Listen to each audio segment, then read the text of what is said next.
एक गांव में एक मूर्तिकार रहा करता था। वो काफी खूबसूरत मूर्तियां बनाया करता था और इस काम से वो अच्छा कमा लेता था। उसे एक बेटा हुआ।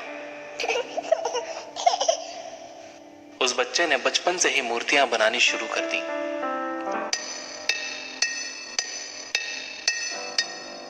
बेटा भी बहुत अच्छी मूर्तियां बनाया करता था और बाप अपने बेटे की कामयाबी पर खुश होता था। लेकिन हर बार बेटे की मूर्तियों में कोई ना कोई कमी निकाल दिया करता था। वो कहता था, बहुत अच्छा किया है, लेकिन अगली बार इस कमी को दूर करने की कोशिश करना। बेटा भी कोई शिकायत नहीं करता था। वो अपने बाप की सलाह पर अमल करते हुए अपनी मूर्तियों को और बेहतर करता रहा।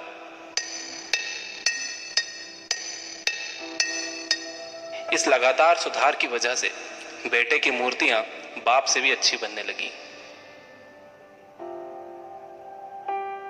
और ऐसा टाइम भी आ गया कि लोग बेटे की मूर्तियों को बहुत पैसा देकर खरीदने लगे। जबकि बाप की मूर्तियां उसकी पहली वाली कीमत पर ही बिकती रहीं।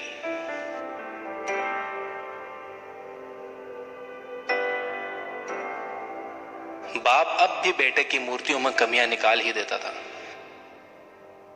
लेकिन बेटे को अब यह अच्छा नहीं लगता था और वो बिना मन के उन कमियों को एक्सेप्ट करता था, लेकिन फिर भी अपनी मूर्तियों में सुधार कर ही देता था। एक टाइम ऐसा भी आया कि जब बेटे के सब्र ने जवाब दे दिया। बाप जब कमियां निकाल रहा था तो बेटा बोला, आप तो ऐसे कहते हैं कि आप जैसे बहुत बड़े मूर्तिकार हैं। अगर आपको इतनी ही समझ होती तो आपकी मूर्तियां कम कीमत में नहीं बिकती। मुझे नहीं लगता कि आपकी सलाह लेने की मुझे जरूरत है। मेरी मूर्तियां परफेक्ट हैं। बाप ने बेटे की यह बात सुनी तो उसने बेटे को सलाह देना और उसकी मूर्तियों में कमियां निकालना बंद कर दिया। कुछ महीने तो वो लड़का खुश रहा, लेकिन फिर उसने नोटिस किया कि लोग अब उसकी मूर्तियों की उतनी तारीफ नहीं करते जितनी पहले किया करते थे और उसकी मूर्तियों के दाम बढ़ना भी बंद हो गए। शुरू में तो बेटे को कुछ समझ नहीं आया, लेकिन फिर वो अपने बाप के पास गया और उसे इस समस्या के बारे में बताया। बाप ने बेटे को बहुत शांति से सुना, जैसे कि उसे पहले से पता था कि एक दिन ऐसा भी आएगा। बेटे ने भी इस बात को नोटिस किया और उसने पूछा, क्या आप जानते थे कि ऐसा होने वाला है? बाप ने कहा, हाँ, क्योंकि आज से कई साल पहले मैं भी इस हालात से टकराया था। बेटे ने सवाल किया, तो फिर आपने मुझे समझाया क्यों नहीं? बाप ने जवाब दिया, क्योंकि तुम समझना नहीं चाहते थे। मैं जानता हूं कि तुम्हारी जितनी अच्छी मूर्तियां मैं नहीं बनाता। यह भी हो सकता है कि मूर्तियों के बारे में मेरी सलाह गलत हो, और ऐसा भी नहीं है कि मेरी सलाह की वजह से कभी तुम्हारी मूर्ति बेहतर बनी हो।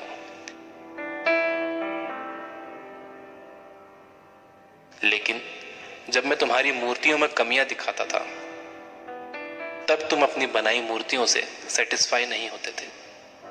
तुम खुद को बेहतर करने की कोशिश करते थे और वही बेहतर होने की कोशिश तुम्हारी कामयाबी का कारण था। लेकिन जिस दिन तुम अपने काम से सेटिस्फाई हो गए और तुमने ये भी मान लिया कि अब इसमें और बेहतर होने की गुंजाइश ही नहीं है, तुम्हारी ग्रोथ भी रुक गई और लोग हमेशा तुमसे बेहतर की उम्मीद करते हैं। और यही कारण है कि अब तुम्हारी मूर्तियों के लिए तुम्हारी तारीफ नहीं होती, ना ही उनके लिए तुम्हें ज्यादा पैसे मिलते हैं। बेटा थोड़ी देर चुप रहा, फिर उसने सवाल किया, तो अब मुझे क्या करना चाहिए? बाप ने एक लाइन में जवाब दिया, अनसेटिस्फाई होना सीख लो। मान लो कि तुम में हमेशा बेहतर होने की गुंजाइश बाकी है। यही एक बात तुम्हें हमेशा आगे बेहतर होने के लिए इंस्पायर करते रहेगी, तुम्हें हमेशा बेहतर बनाते रहेगी। Because gaining knowledge is first step to wisdom and sharing is first step to humanity. Video पसंद आया तो लाइक करिए और ऐसे ही और वीडियोस के लिए सब्सक्राइब करिए। अभी के लिए इतना ही, धन्यवाद।